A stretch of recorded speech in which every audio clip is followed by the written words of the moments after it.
Welcome to the PyCharm Educational Edition. This is a special edition of PyCharm that we've created which allows students to learn Python.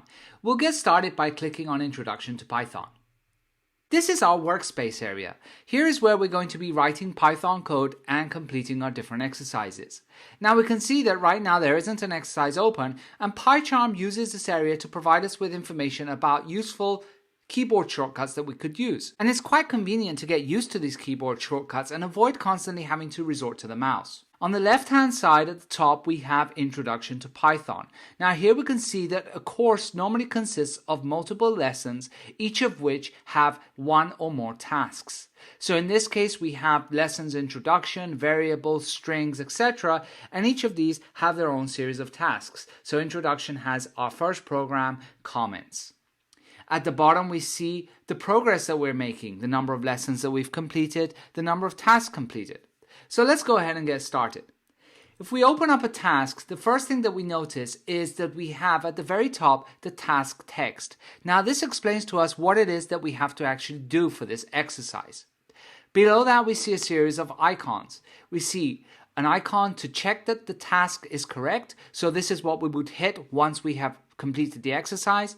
We have arrows to go to the previous task, to the next task, and notice that each time we hover over, it also provides us with the keyboard shortcut. If at any time we mess up, we can always reset a task. And finally, if we're a little bit lost, we can hit Ctrl 7 or hit the icon that's a light bulb to get some hints on the actual task at hand. Now in this particular first task, what we have to do is type our name. So we can also notice that normally the exercises provide us with a placeholder.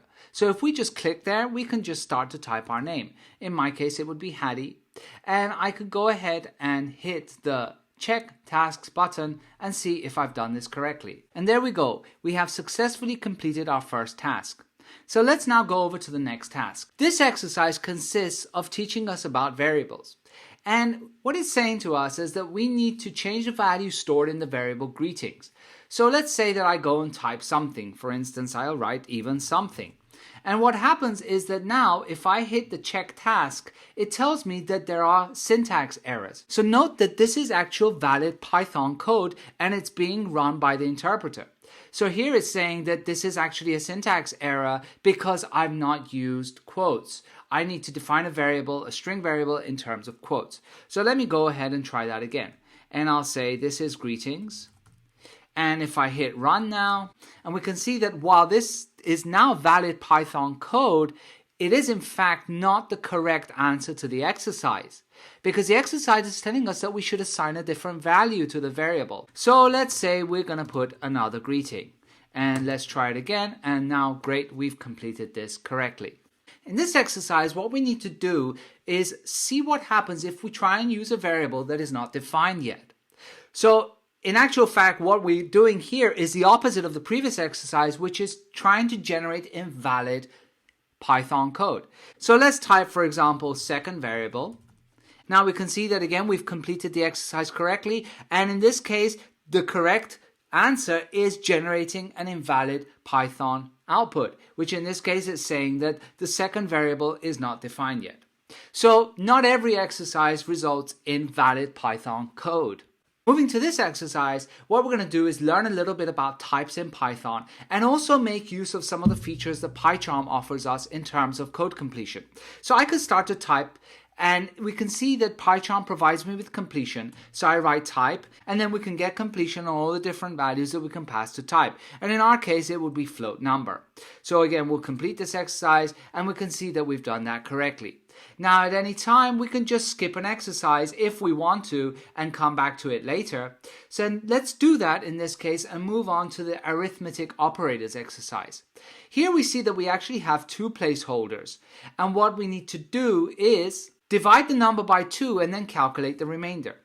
Now I can do that starting in this placeholder, or I can actually go to the next placeholder by just pressing Ctrl Enter.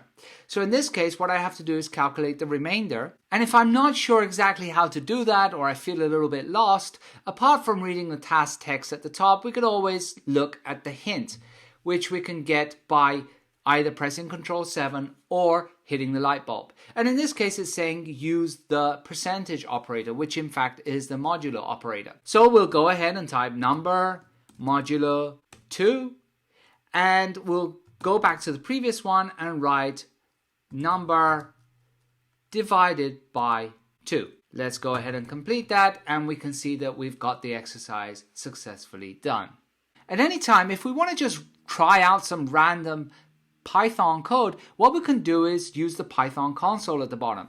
And this brings up the Python console, which is using the version of Python that we have installed on our system. And from here, we can do pretty much everything. So for instance, I can define a variable and say Monty Python equals Monty Python. Now I can use this and write some valid Python code and get all of the necessary completion. So I can say Monty Python to lower, and we can see that we can run any command here and get the valid output.